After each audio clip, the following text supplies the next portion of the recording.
ബാമാഷേ, vacation ആണല്ലോ അപ്പോ കുട്ടികളൊക്കെ നല്ല അടിപൊളിയായിട്ട് എൻജോയ് ചെയ്ത് മുന്നോട്ട് ഇങ്ങനെ പോയിക്കൊണ്ടിരിക്കുന്നുണ്ടാവും. ഈ എൻജോയ്മെന്റ് മാത്രം മതിയോ? പോരാ. ജൂൺ മാസമായിട്ടാണ് നമ്മൾ അക്കാദമിക് ഇയർ ആരംഭിക്കുന്നതെങ്കിലും അതിന് മുൻപേ നമ്മൾ പഠന പ്രവർത്തനങ്ങളോട് ശ്രദ്ധിക്കണം.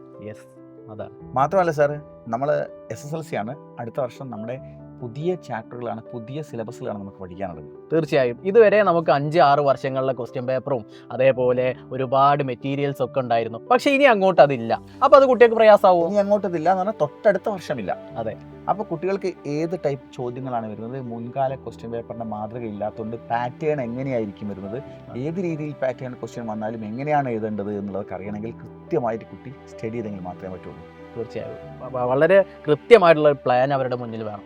കാരണം എന്താണെന്ന് വെച്ചാൽ ബുക്ക് മാറിയ സ്ഥിതിക്ക്, സിലബസ് മാറിയ സ്ഥിതിക്ക് ആദ്യമായിട്ട് ഏറ്റവും കൂടുതൽ പ്രയാസം അനുഭവിക്കപ്പെടുന്നത് ഈ ബാച്ചാണ്.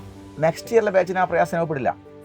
അവർ കഴിഞ്ഞ വർഷം 9ാം ക്ലാസ്സിലേക്ക് ജയിച്ചപ്പോ പുതിയ ടെക്സ്റ്റ് ബുക്ക് ആയി. ഇപ്പൊ വീണ്ടും അവർ 10ാം ക്ലാസ്സിലേക്ക് വന്നപ്പോ പക്ഷേ പുതിയ ടെക്സ്റ്റ് 10th വന്നതുപോലെയല്ല. 10th നിന്ന് അവർ കോഴ്സ് കഴിഞ്ഞു. ഇത് പബ്ലിക് എക്സാം ആണ്. തീർച്ചയായും അവരെന്തൊക്കെ ചെയ്യുന്നത് എന്നുള്ളത് കൃത്യമായിട്ട് റെക്കോർഡ് ആവുന്ന ഒരു വർഷം കൂടിയാണ് ഈ അധ്യയന വർഷം. അത് അവരുടെ മുന്നോട്ടുള്ള പഠന പ്രവർത്തനങ്ങളിലൊക്കെ അവരുടെ മാർക്ക് വല്ലാത്തൊരു ഘടകമാണ്. തീർച്ചയായും. അപ്പോൾ നമ്മൾ കൃത്യമായിട്ട് കുട്ടി പഠിക്കണം. പ്രത്യേകിച്ച് സാറേ ഇത്തവണത്തെ പുസ്തകങ്ങളൊക്കെ തന്നെ എന്ന് പറഞ്ഞാൽ നമ്മൾ പരമ്പരാഗതമായി കണ്ടുവന്ന കഥ, കവിത രീതികൾ, ലേഖനങ്ങളിൽ നിന്നൊക്കെ വ്യത്യസ്തമായിട്ട് വളരെ ഉയർന്ന നിലവാരത്തിലുള്ള കഥകളും കവിതകളാണ്. അപ്പോൾ കുട്ടിയെ സംബന്ധിച്ചുള്ള പെട്ടെന്ന് അല്ലെങ്കിൽ ഒരു ക്ലാസ്സിൽ പെട്ടെന്ന് അത് മനസ്സിലായിക്കൊള്ളുന്നില്ല. പിന്നീട് അതിനെക്കുറിച്ച് അധ്യാപന വിദ്യാർത്ഥികൾ നമ്മൾ നിരന്തര ചർച്ചകളിലൂടെയാണ് അതിൻ്റെ കവി ഉദ്ദേശിച്ച പുതിയ തലങ്ങളിലേക്ക് എത്തിപ്പെടാൻ പറ്റുന്നത്. അപ്പോൾ ഇതുവരെയുള്ള നമ്മൾ ഫോളോ ചെയ്ത ഹിന്ദി ടെക്സ്റ്റ് ബുക്കിനേക്കാൾ ഒരു ടഫ് ആണോ കുട്ടികൾക്ക് വരുന്നത്? ടഫാണോ എന്ന് ചോദിച്ചാൽ നമ്മൾ ആ രീതിയിൽ ശ്രദ്ധിച്ചു കഴിഞ്ഞാൽ ടഫായില്ല. കാരണം കഥ കേട്ടതിന് ശേഷം ഒരു ചോദ്യം വന്നു കഴിഞ്ഞാൽ ആ ചോദ്യത്തിനുള്ള ഉത്തരം കഥയിൽ ഉണ്ടായിക്കൊള്ളുന്നില്ല. അപ്പോൾ കുട്ടി ആ ഭാവനാ ലോകത്തേക്ക് പോയിട്ട് കവിയുടെ ഉദ്ദേശം എന്തെന്ന് മനസ്സിലാക്കിയിട്ട് എഴുതാൻ കഴിയണം. അപ്പോൾ ഡയറക്റ്റ് ആയിട്ട് നമുക്ക് ക്വസ്റ്റ്യൻ ആൻസറുകൾ കാണാൻ കഴിയില്ല. അപ്പോൾ കൃത്യമായ പ്ലാനിങ്ങോടുകൂടി പഠനവുമായിട്ട് മുന്നോട്ട് പോകുന്ന കുട്ടിക്ക് മാത്രമേ ഇത് പെർഫോം ചെയ്യാൻ പറ്റുള്ളൂ. അപ്പോൾ തുടക്കം മുതൽ തന്നെ കൃത്യമായിട്ട് ഫോളോ ചെയ്ത് പോയാൽ വളരെ ലളിതമായിട്ട് കുട്ടികൾക്ക് നല്ല മാർക്ക് നേടാൻ കഴിയുമെന്നാണ് ബാബു സാർ പറഞ്ഞത്. തീർച്ചയായും. വേറൊരു പ്രശ്നമുണ്ട് സാറേ, നമ്മൾ ഏറ്റവും കൂടുതൽ പൊതുവെ സംസ്ഥാനത്ത് ഏറ്റവും കുട്ടികൾക്ക് പ്രയാസമാകുന്നൊരു വിഷയം ഹിന്ദിയാണ്. അതെ, അത് നമ്മൾ കഴിഞ്ഞ ദിവസങ്ങളിലൊക്കെ കണ്ടു. ഏറ്റവും കൂടുതൽ വിദ്യാർത്ഥികൾ തോറ്റത് ഹിന്ദി സബ്ജക്റ്റിലാണ്. പക്ഷേ പഠിക്കാൻ ഏറ്റവും എളുപ്പമുള്ളത് ഹിന്ദിയാണ്. പക്ഷെ എങ്ങനെയെന്ന് പറഞ്ഞാൽ കുട്ടികൾക്ക് ആദ്യം ഭാഷ ഒന്ന് കൈവശം വരേണ്ടതുണ്ട്. ഭാഷയെ ഒന്ന് ചെറുതായി ഉള്ളം കയ്യിൽ ഒതുക്കിയതിന് ശേഷം മാത്രമേ കുട്ടി പാഠഭാഗങ്ങളിലേക്കോ കഥ കേൾക്കാനോ ഹിന്ദിയിലൂടെ ശ്രമിച്ചിട്ട് കാര്യമുള്ളൂ. അപ്പോൾ ബേസിക്കായ കുറേ ഭാഷാപരമായ കാര്യങ്ങൾ കുട്ടി പഠിക്കണം. അല്ലാതെ പോവുകയാണെങ്കിൽ 10ാം ക്ലാസ്സിൽ ഈ വർഷത്തെ ഒരുപാട് പ്രയാസങ്ങൾ പുതിയ സിലബസ് പ്രകാരമുള്ള പുതിയ ബുക്കുകളിലൂടെ പോകുമ്പോൾ ഏറ്റവും ടഫായിരിക്കും ഈ വർഷം. അപ്പോൾ ബേസിക് ക്ലാസ്സിനെ കൃത്യമായി അവലോകനം ചെയ്തുകൊണ്ടുള്ള പഠനവും മാത്രമേ കുട്ടിയെ രക്ഷപ്പെടുത്തുള്ളൂ. അതിന് കുട്ടികൾക്ക് എന്താണ് നമുക്ക് ചെയ്യാൻ കഴിയാൻ? സാറേ, നമ്മൾ ഒരു അഗ്നിയെ നമുക്ക് ഊതിക്കെടുത്താനും പറ്റും, ഊതിയിട്ട് ആളി കത്തിച്ചെടുക്കാനും പറ്റും. ഓക്കെ. അപ്പോൾ നമ്മൾ ഒരു നാളം, ഒരു തിരിനാളത്തെ നമുക്ക് ഊതിക്കെടുത്താൻ പറ്റും. നല്ല ജ്വലിച്ച് കത്തുന്ന ഒരു തിരിനാളത്തെ ഊതിക്കെടുത്താൻ പറ്റും. ഒരു ചെറിയ കനൽ തരി ഉണ്ടെങ്കിൽ അതിനെ നമുക്ക് ഊതി ആളി കത്തിച്ചെടുക്കാൻ പറ്റും.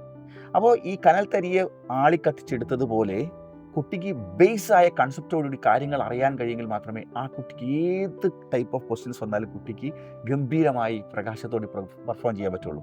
ആ രീതിയിലുള്ള പഠനങ്ങൾ കുട്ടിക്ക് ആവശ്യമാണെങ്കിൽ നമ്മളെ സൈലത്തിൻ്റെ അസ്ത്ര ബാച്ചിൽ ജോയിൻ ചെയ്ത് കഴിഞ്ഞാൽ അത് കുട്ടിക്ക് വളരെയധികം ഉപകാരപ്രദമാകും. അപ്പോൾ സാർ എനിക്ക് പറയേണ്ടായി, പഠിക്കാൻ ആഗ്രഹിക്കുന്ന കുട്ടികൾക്ക് ആപ്പിൾ ചൂയി ജോയിൻ ചെയ്യുന്നത് വളരെ ഉപകാരപ്രദമാവും. പഠിക്കുന്ന കുട്ടികൾക്കും പഠിക്കാൻ ആഗ്രഹമുള്ള. പക്ഷേ വേറെ കാര്യം സാർ, പഠിക്കാൻ ആഗ്രഹമില്ലാത്ത കുട്ടി ആരാണ് സാർ? ആരുണ്ടാവില്ല. അപ്പോൾ പഠിക്കാൻ ആഗ്രഹിക്കുന്ന കുട്ടികൾക്ക് അസ്ത്രയിൽ ജോയിൻ ചെയ്താൽ ഗുണമാവും എന്ന് പറയുമ്പോൾ പഠിക്കാൻ ആഗ്രഹമില്ലാത്തൊരു കുട്ടിയുമില്ല. പക്ഷേ കുട്ടിയുടെ പ്രശ്നം എന്താ? പഠിക്കാൻ തുടങ്ങുമ്പോൾ അവന് പഠിഞ്ഞു കിട്ടുന്നില്ല എന്നുള്ളതാണ്. അവന് പഠനവുമായി മുന്നോട്ട് പോകാൻ പറ്റില്ല. അത് സപ്പോർട്ട് ചെയ്യുന്ന ഒരാൾ വേണം അല്ലേ? അവർക്ക് ഒരു ഗൈഡ് ചെയ്യാൻ വേണ്ടിയിട്ട് ഏത് സബ്ജക്റ്റ് ആയിക്കോട്ടെ അവർക്കൊരു ഗൈഡ് നിർബന്ധമാണ്. തീർച്ചയായും. അതിന് അവരെ സഹായകരം. സാറേ, അത് നമ്മൾ മാത്സ് ആയിക്കോട്ടെ, കെമിസ്ട്രി ആയിക്കോട്ടെ, ഫിസിക്സ് ആയിക്കോട്ടെ, ഹിന്ദി ആയിക്കോട്ടെ, ബയോളജി ആയിട്ട് ഏത് സബ്ജക്റ്റ് ആയിക്കോട്ടെ, അതിൻ്റെ ഒന്നും ബേസ് ഇല്ല എങ്കിൽ നമ്മൾ ചക്രമില്ലാത്തൊരു വണ്ടിയെ നമ്മൾ കുറേ ആളുകൾ ചേർന്ന് തള്ളിക്കഴിഞ്ഞാൽ ആ വണ്ടിക്ക് ഒരു ഇഞ്ച് മുന്നോട്ട് പോകാൻ പറ്റില്ല. അപ്പോൾ ഇതിൻ്റെയൊക്കെ ചക്രം ആവശ്യമാണ്, ബേസ് ആവശ്യമാണ്.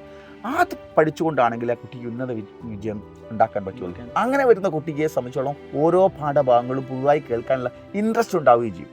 അപ്പോൾ ബേസ് ക്ലാസ്സുകൾ അടിസ്ഥാനപരമായി ഓരോ സബ്ജക്റ്റിലും ആ കുട്ടി പഠിച്ചിരിക്കണം. നമ്മൾ അസ്ത്ര ബാച്ചിലൊക്കെ എല്ലാ കുട്ടികളും നമ്മൾ അസ്ത്ര ബാച്ചിനെ പറ്റി ചില ആളുകൾ പുറത്തുനിന്ന് സംശയിക്കുന്നുണ്ടാവും. ഇത് പഠിപ്പിസ്റ്റുകൾ മാത്രം ചേർന്നെങ്കിൽ മാത്രമേ ഇങ്ങനെ കാണാനുള്ളൂ. അധ്യാപകൻ നേരിട്ട് നമ്മുടെ മുമ്പിൽ വരുന്നില്ലല്ലോ, എന്നെ നേരിട്ട് കാണുന്നില്ലല്ലോ, അപ്പോൾ എൻ്റെ പ്രശ്നങ്ങൾ എങ്ങനെ മനസ്സിലാക്കിയെടുക്കാൻ പറ്റും?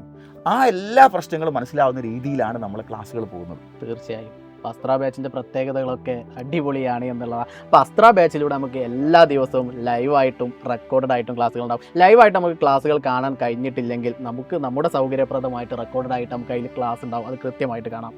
അതോടൊപ്പം തന്നെ നമ്മുടെ ലൈവായിട്ട് റെക്കോർഡഡ് ആയിട്ടുള്ള ക്ലാസ്സിൻ്റെ സ്ലൈഡ്സ് അന്നേ ദിവസം തന്നെ നിങ്ങൾക്ക് അവൈലബിൾ ആകും. അപ്പോൾ നിങ്ങൾക്ക് സ്ലൈഡൊക്കെ നോക്കി നല്ല അടിപൊളിയായിട്ട് സെറ്റായിട്ട് പഠിക്കാം. അതെ, തീർച്ചയായും ഡൗട്ട് ക്ലിയറൻസ് ഉണ്ടാകും. അതേപോലെ ഓരോ യൂണിറ്റ് കഴിഞ്ഞാലും ചാപ്റ്റർ വൈസ് എക്സാം വരയ്ക്ക് നടക്കും. അപ്പോൾ അടിപൊളിയായിട്ട് എക്സാം എഴുതാം. അന്നേ ദിവസം തന്നെ നിങ്ങൾ എഴുതിയത് നിങ്ങൾക്ക് വിലയിരുത്താൻ വേണ്ടിയിട്ടും സാധിക്കും. അപ്പം അതേ ദിവസം രാത്രി നിങ്ങൾക്ക് ആ ക്വസ്റ്റ്യൻ പേപ്പർ ഡിസ്കസ് ചെയ്യുമ്പോൾ എന്തെങ്കിലും നിങ്ങൾ എഴുതിയതിൽ ഡൗട്ട് ഉണ്ടെങ്കിൽ അത് നിങ്ങൾ കൃത്യമായിട്ട് ശരിയാക്കി അവർക്ക് മുന്നോട്ട് പോകാൻ വേണ്ടിയിട്ട് സാധിക്കും. അപ്പോൾ അവിടെ ഡൗട്ട് പിന്നെ വരുന്നില്ല. അതേപോലെ തന്നെ കേരളത്തിലെ നമ്പർ 1 ഫാക്കൽറ്റീസ് ആണ്, ഇവർക്ക് ഇഷ്ടപ്പെട്ട ആ ഫാക്കൽറ്റീസ് ആണ് അസ്ത്ര ബാച്ചിലൂടെ നിങ്ങൾക്ക് അധ്യാപകനല്ല, കൂട്ടം അധ്യാപകരാണ് ഓരോ സബ്ജക്റ്റും നിരക്കുന്നത്. നിങ്ങൾ അടിപൊളിയായിട്ട് നിങ്ങൾക്ക് പഠിക്കാൻ പറ്റും. കൂടാതെ അനേകം ഫ്യൂച്ചേഴ്സും നിങ്ങൾക്ക് അവൈലബിൾ ആണ്. ഇതൊക്കെ നിങ്ങൾക്ക് വേണമെന്നുണ്ടെങ്കിൽ താഴെ കാണുന്ന ഈ നമ്പറിൽ നിങ്ങൾ എന്ത് ചെയ്തോ, കോൺടാക്ട് ചെയ്തോ, അടിപൊളിയായിട്ട് നിങ്ങൾക്ക് സെറ്റായിട്ട് മുന്നോട്ട്. ഇനിയുള്ള നാളുകൾ എങ്ങനെയെന്ന ചോദ്യത്തിന് ഉത്തരം തീർച്ചയായും ഇവർക്ക് ഇപ്പോൾ ഓൾറെഡി ജോയിൻ ചെയ്യുക. ഇപ്പൊ നമ്മൾ 10,000 ഒരു ബാച്ച് കഴിഞ്ഞു സാർ, അടുത്ത ബാച്ചിലേക്ക് പോയിക്കൊണ്ടിരിക്കുന്നത്. അപ്പൊ എത്രയും പെട്ടെന്ന് എന്ത് ചെയ്യാം, ഒരുപാട് മക്കൾ ഇങ്ങനെ ജോയിൻ ചെയ്തുകൊണ്ടിരിക്കുന്നുണ്ട്. അപ്പം നിങ്ങളും ഒട്ടും വൈകാതെ നമ്മുടെ അസ്ത്ര ബാച്ചിലേക്ക് ഒന്ന് കയറിപ്പോരി, ഞങ്ങളവിടെ ഉണ്ടാകും. Okay, by.